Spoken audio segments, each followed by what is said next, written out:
ప్రభుత్వం ఏర్పడిన తర్వాత ఇప్పటి వరకు ఇచ్చిన నామినేటెడ్ పదవుల్లో జనసేనకి పట్టుమని 10% రాలా నామినేటెడ్ పదవులు. ఆ 10%లో కూడా 6% పైగా చిన్న చిన్న డైరెక్టర్ పోస్టులు, ఒక 4% మాత్రం కార్పొరేషన్ చైర్మన్లు ఇచ్చారు. ఓ 10 మందికి ఇచ్చుంటారు ఓవరాల్గా జనసేన కార్పొరేషన్ చైర్మన్లు. మరి రిమైనింగ్ మొత్తం తెలుగుదేశానికి. ఇక బీజేపీ వాళ్ళకి పాపం వాళ్ళకి ఎక్కడో వాళ్ళకి అసలు ఓ 2% 3% ఇచ్చారో లేదో కూడా తెలియని పరిస్థితి, అలాంటి పరిస్థితి. అయితే సరే నామినేటెడ్ పదవుల్లో వీరికి అన్యాయం జరిగింది, వారికి బాగానే న్యాయం జరిగింది. సో ఆ అంశం పక్కన పెడితే ఎమ్మెల్యేల విషయానికి వస్తే జనసేన పార్టీ 21 మంది ఎమ్మెల్యేలు ఉన్నారు.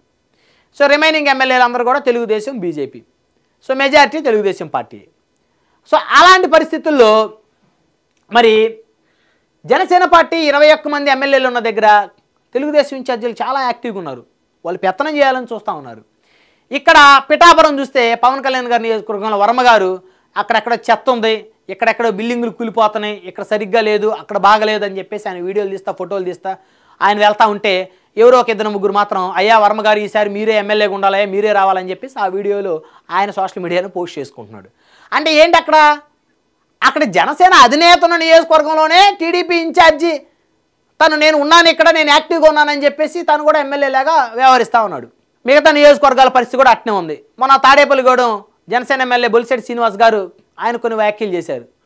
నేను ఎప్పుడు పోతానని ఎదురు చూస్తున్నారు ఇక్కడ ఉన్నటువంటి కొంతమంది అని, టీడీపీ ఇన్ఛార్జిని ఉద్దేశించి. అఫ్కోర్స్ ఆ తర్వాత వారిద్దరికీ కాంప్రమైజ్ చేశారనుకోండి టీడీపీ జనసేన పెద్దలు. సో ఆ 21 మంది ఎమ్మెల్యేల పరిస్థితి అలానే ఉంది. పవర్ఫుల్గా వారి నియోజకవర్గంలో మేము చెప్పిందే చట్టం, మేము చెప్పిందే వేదం, చేసిందే చట్టం అనే పరిస్థితి వాళ్ళకేం లేదు. ఇక రిమైనింగ్ తెలుగుదేశం పార్టీ ఉన్నటువంటి నియోజకవర్గాలు చూస్తే మరి అక్కడ పరిస్థితి ఏంటి? అక్కడ జనసేన ఇన్ఛార్జికి కనీసం కూర్చోవడానికి కుర్చీ కూడా వేయరు. టీడీపీ ఎమ్మెల్యే ఉన్న నియోజకవర్గంలో ఏదైనా ఒక సభ జరిగితే ప్రభుత్వానికి